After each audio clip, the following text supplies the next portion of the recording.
Hey everyone, how's it going?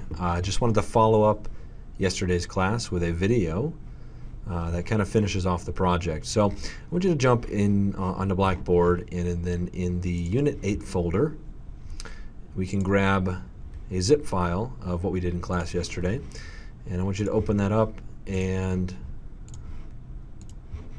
where is it? Here we go. We're just going to extract out the project. And we can open that up inside of Visual Studio.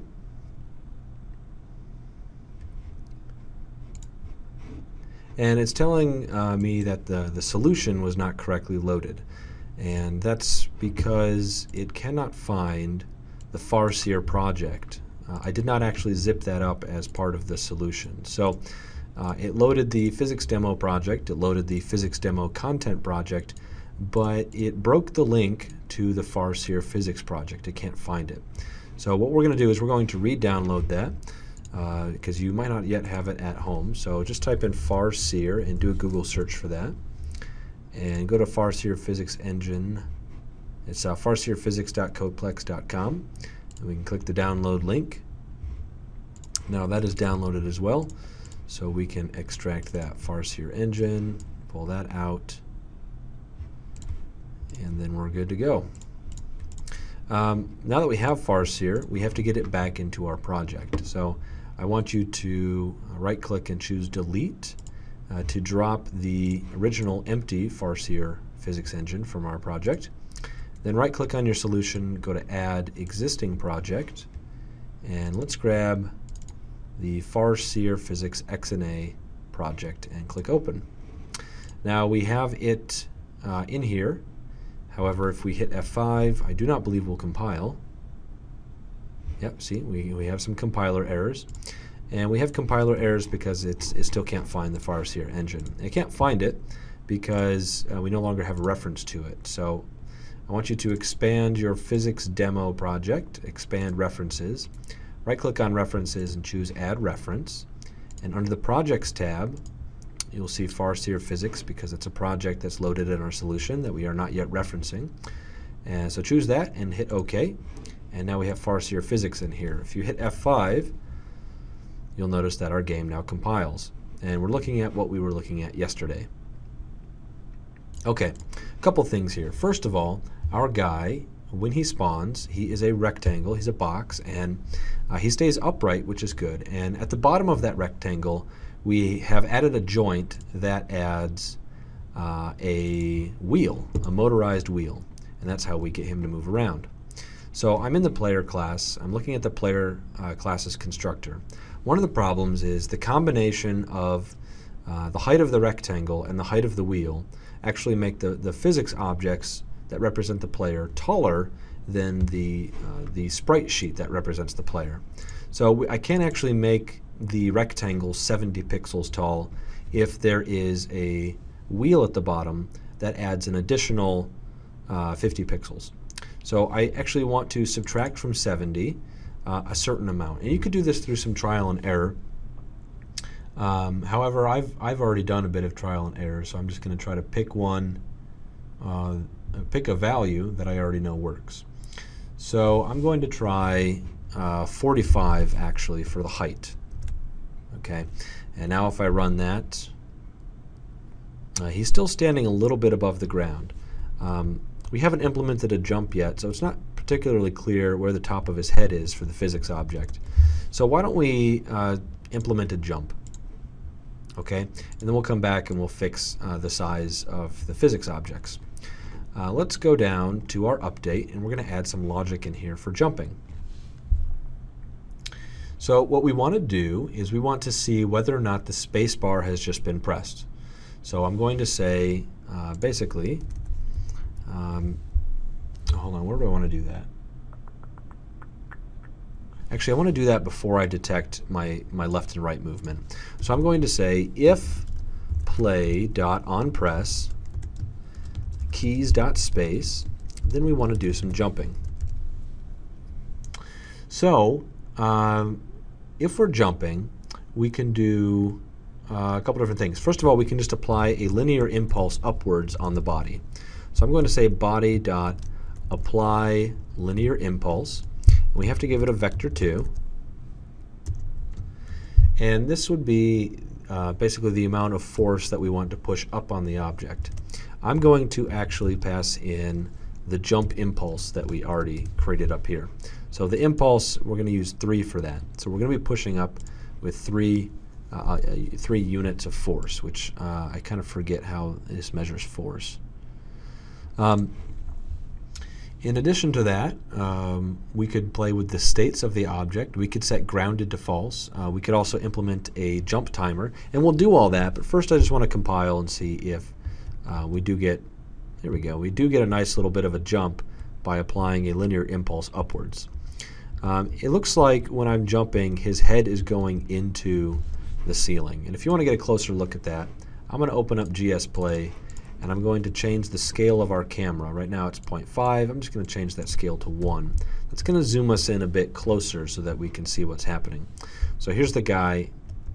His sprite sheet is too high, and when he jumps, his head actually goes into the ceiling, which actually means his sprite sheet is a little too high as well. So we can visualize that as basically the sprite sheet is centering in the center of the body's position, and the body position of the rectangle is offset from the body position of the actual full body if you were to include the wheel at the bottom. So what I'm going to do is jump back to the player class, and we can fix this, of course, by just changing the origin of our sprite. So instead of 4848, we can change this to a different value, and I think I'm going to try 4840. So what that's going to do is it's going to move the origin of the sprite sheet up 8 pixels, which will, in fact, when the sprite sheet's being drawn, it'll be drawn 8 pixels lower than it was before. And does this have the effect we want? Actually, that's pretty darn close. It looks like his feet are just resting on the ground, and when he jumps, it looks like he's just bonking his head. So that's pretty good. Let's go back to where we're implementing our jump, and let's think about what else we want to do.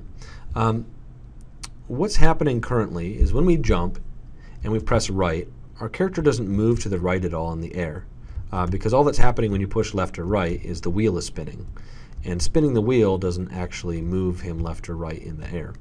However, if you get the wheel spinning quite a bit, when you land, you might actually take off a little bit.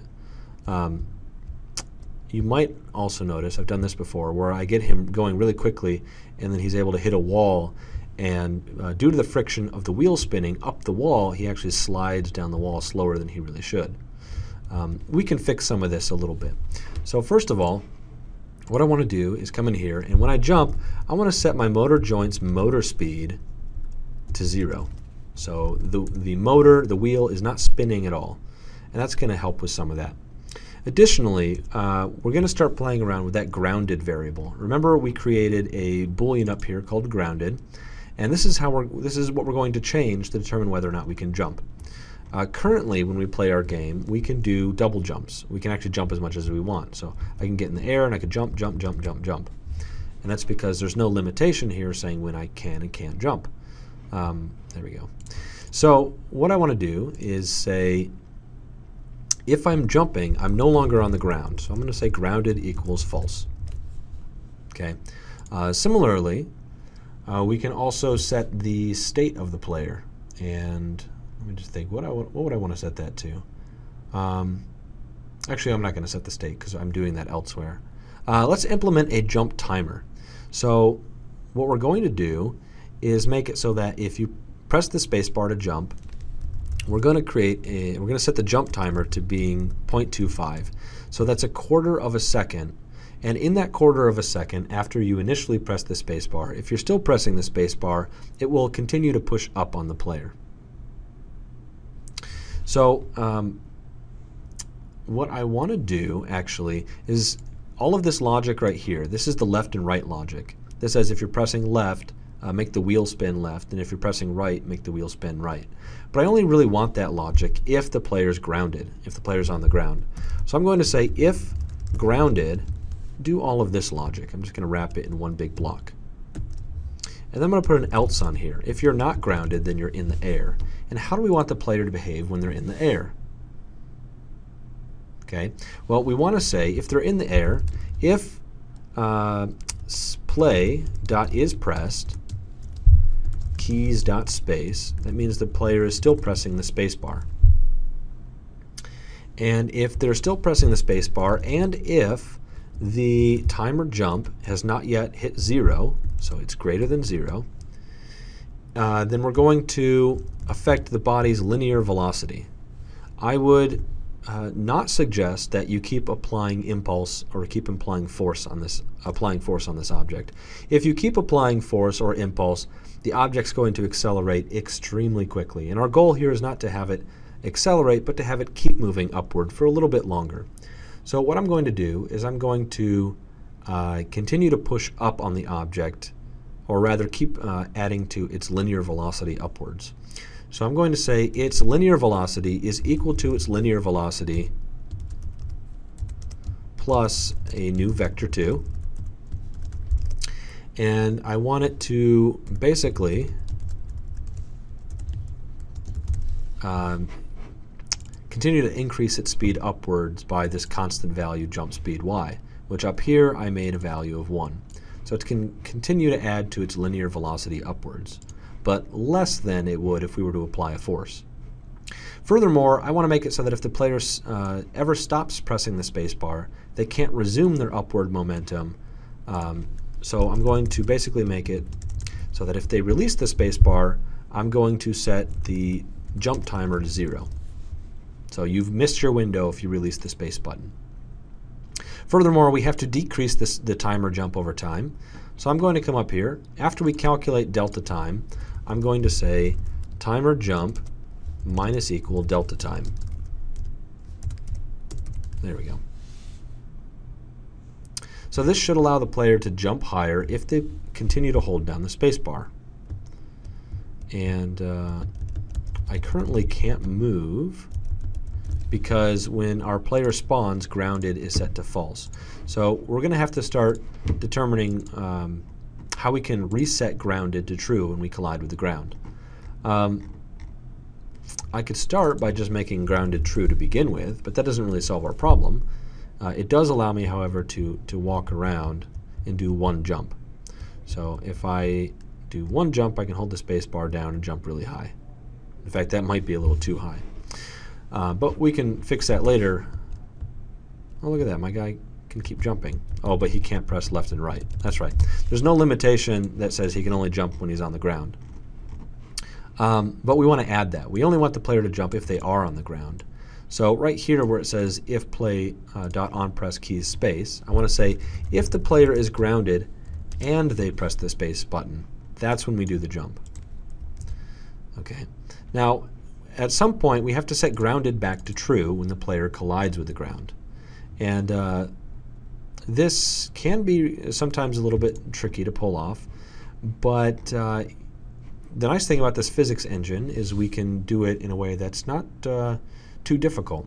What I'm going to do is on my player, my player's physics objects, I'm going to attach another body at the very bottom of the wheel, and it's going to stay fixed down there at the bottom of the wheel. This body is going to detect collision, but it's not going to respond to collision. So let's set that up. I'm going to go to my player's constructor, and after I create the wheel and then I attach it with a motor joint, I'm going to add another body. We've already created a property for this. It's the one called sensor. So I'm going to say set up sensor body.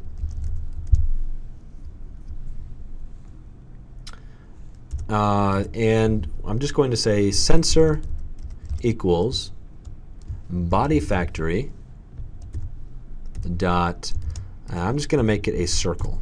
So it will have a collision shape. So I'm actually creating a full fixture here. World, we have to give it a radius. And I'm going to give it a radius of 5 pixels. So I have to convert that into simulation units using convert units dot to sim units 5. And then a density, I'll give it 1. The density doesn't really matter for this guy, but I will give it a 1 just for the heck of it. And in order for this object to not collide with objects, properly, I'm going to say sensor dot is sensor equals true. So now it can detect collision, but it does not respond to collision. And that's pretty clever. Finally, what we have to do is we have to weld this sensor onto the rest of the body. So I'm going to use a weld joint to weld the sensor body to the rectangle body of the player's torso. So and furthermore, I also want to ignore collision between the sensor and the wheel, since the sensor is overlapping the wheel. I'm going to say sensor dot ignore collision with, and I'm going to pass in the wheel. Okay. Set up sensor joint. And I'm going to say joint factory dot create, and down near the bottom we're going to create a weld joint. We're just going to weld this sensor to the torso of the body. So what we pass in is we pass in a world object. We're going to pass in the sensor, and we're going to pass in the body. Okay, and then we have to pass in some anchors. This is basically the anchors on the individual points where you want to have them be welded. So for the sensor, its anchor point will be its very center. So I'm going to pass in vector2.0. And for the body, I want to attach the sensor to it down below the wheel, actually right at the bottom of the wheel. So I'm going to pass in a new vector2, and I'm going to have an offset from the center of the body of 0, and an offset from the center of the body equal to half the height of the rectangle plus the radius of the wheel, which would actually be the full height of the wheel. No, that wouldn't be the full height, but the wheel intersects the body in the center of the wheel. So that should be the very bottom of the wheel is where that joint would be attached. Okay, so this sensor should be attached now. And if we spawn, our hero is actually kind of stuck in the air. And that's because the hero's body, the torso, has been welded to a body, and that body is the sensor. And the sensor, we have not set its body type to dynamic, so it doesn't move. So that's an important step. We're going to say sensor dot body type equals body type dot dynamic. So now if you run it, there we go. The player has an invisible sensor body right where his feet are. And we're going to use that to determine when we are and are not touching the ground. So what we have to do is we have to basically start working with event listeners. And we haven't really done any of that in C# yet.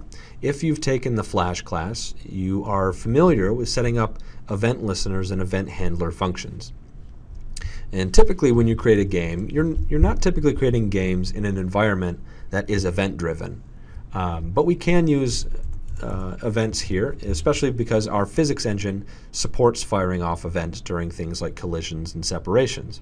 So what I'm going to do is I'm going to say sensor dot on collision.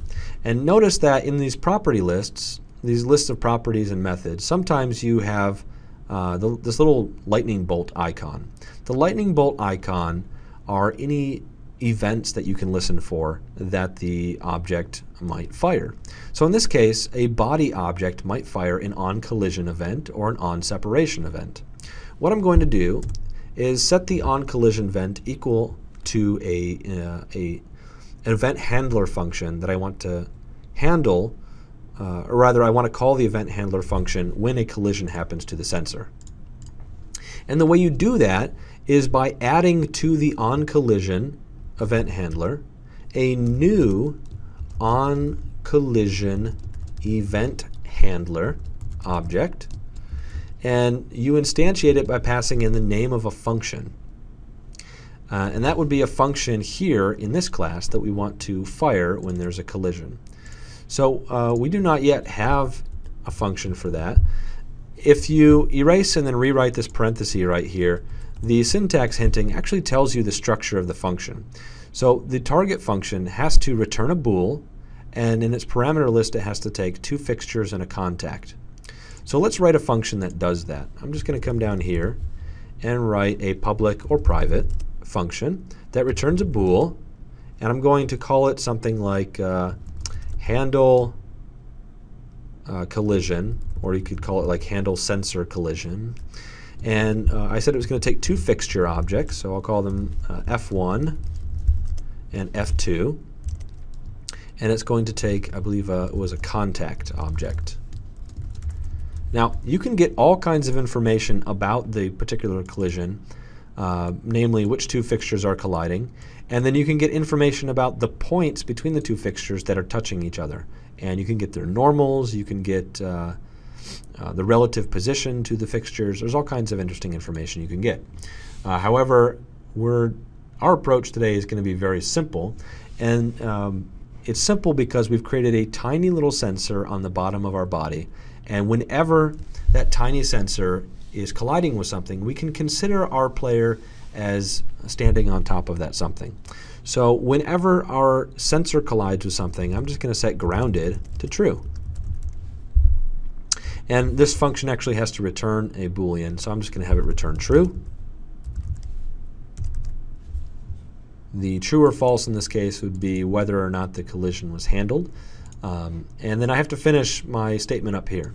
So new on collision event handler, we're just going to pass in the name of the function we wrote to handle that event. That event handler function we wrote was called handle collision. And there we go. So now let's give it a try. When we hit F5, all right, there's our guy, and he walks around just fine. And when we press spacebar, he's going to jump, and he can't jump again in the air, but when he hits the ground, he should be able to jump again. And that's because that little sensor is going to set grounded to true when it collides with something. And that's a pretty clever way of handling that. Now there are some more improvements we could make to this. Furthermore, I want to point out the fact that if our character runs off a ledge, at no point are we setting grounded to false. So he could run off a ledge and then jump in the middle of the air after that. So what we want to do is also take a look at our sensor and determine when it is no longer colliding with something. We can do that by listening for another event to happen called on separation, and we need a new on separation, I spelled it wrong, separation event handler, and we're going to pass in the name of a fixture that returns void, or not a fixture, a function that returns void and takes 2 fixtures.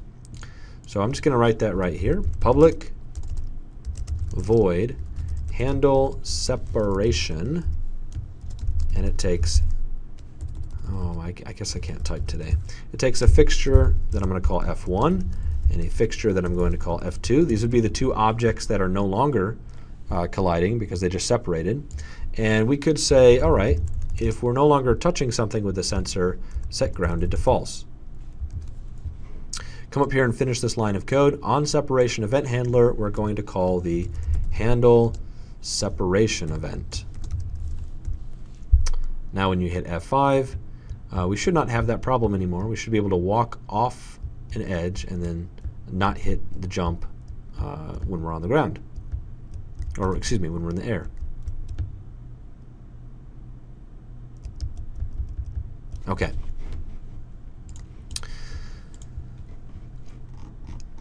Some additional improvements we could make. Currently, our player cannot move left or right when they're in the air. This is physically accurate to the real world. However, in terms of gameplay, it's rather dull and boring. Players like to feel like they're in control, and if they cannot move their character while their character is in the air, they will not typically feel like they're in very much control of the character. So what we can do is we can basically say, all right, if we're not grounded, so we're in here, if play is pressed keys dot left, we're probably going to apply some a linear impulse to the object, or maybe adjust its linear velocity. And we can also say else if play.isPressed keys.right. We're going to do some other logic. So if we're pressing the left mouse, or if we're pressing the left button on the keyboard, we want to flip the player so he's facing the left. So let's say sprite effects equals sprite effects dot none, or flip horizontal rather. And then down here, when you press right on the keyboard, we're going to flip them back to the original. So we say sprite effects equals sprite effects dot none. And then from there, let's just try to adjust the linear velocity of the object. So I'm going to say if the body.linear velocity.x value, if that is greater than some lower threshold. I want to limit how quickly you can accelerate the body, or not accelerate, but how fast you can get it going in the air. I did write I made a property, not a property, a variable up here called jump speed max x. Its value is 10. Basically, I don't want the linear velocity of the player in the x component ever getting greater than 10 or less than negative 10. So what I'm going to do is reduce the linear velocity only if its x value is greater than negative 10, which would actually be negative jump speed max x. So if its x speed is greater than negative 10, then we're going to reduce its x speed by saying body.linear velocity equals body.linear velocity minus new vector 2, and I'll just say 1, 0. So what it'll do is it will decrease its linear velocity by 1. I'm going to copy this line of code and paste it down here, and I'm going to make some tweaks. I'm going to say if the linear velocity for x is less than positive 10, positive jump speed max x, then I'm going to add to the body's linear velocity a value of 1, 0. So now if we run this, hit F5, we've got our player, and he can jump, and when he's jumping, he can kind of move left and right. Now, I'm going to zoom my camera out because you can't really see it that well. So I'm going to zoom, I'm going to set the camera scale to being 0.5, and we'll run the game again. Here's the player, and now when he's jumping, or rather when he's not touching the ground, he can still kind of control his left and right speed. This is something that you as a game designer, you can keep playing around with until you feel like the player has enough control but not too much. And even how high he's jumping, you can obviously play with that too. There's a couple other improvements we could do. If the player runs off the edge of something, their motor is still running. So what I want to do is go to my player's update method, where we were just writing this left and right code. Now I want to say if the player is not grounded, so in this block right here, I'm going to set the motor joint's motor speed to 0. So make sure that wheel doesn't continue to spin just because the player's in the air. And that's going to make it a little bit better when we collide into things. Finally, notice that when the player's in the air, at no point are we ever actually switching over to his jump animation. We're seeing his idle animation in the air. This could be made a little bit better by making sure we switch that. So come down to our overridden update animation method, and let's just say if the player is not grounded, I'm going to say that the state equals player state dot jump. And with that line of code, the player now switches to his jump animation when he's in the air. That's pretty cool. Runs to the right. There we go. And you can test out your game mechanics a little bit. Remember, we wrote a method in class where when you press C on the keyboard, it spawns in new crates. So you could spawn a bunch of crates, and then you could see how your player does, kind of jumping on the crates and running around.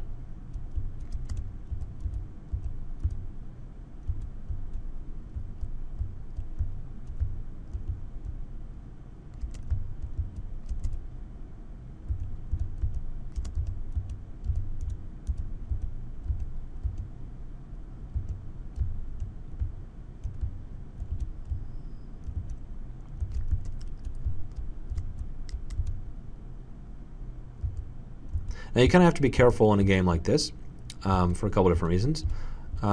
If that sensor, which is pretty small, if it doesn't think it's colliding with something, it will say that the player's in the air. Or actually, let me say this another way too. When we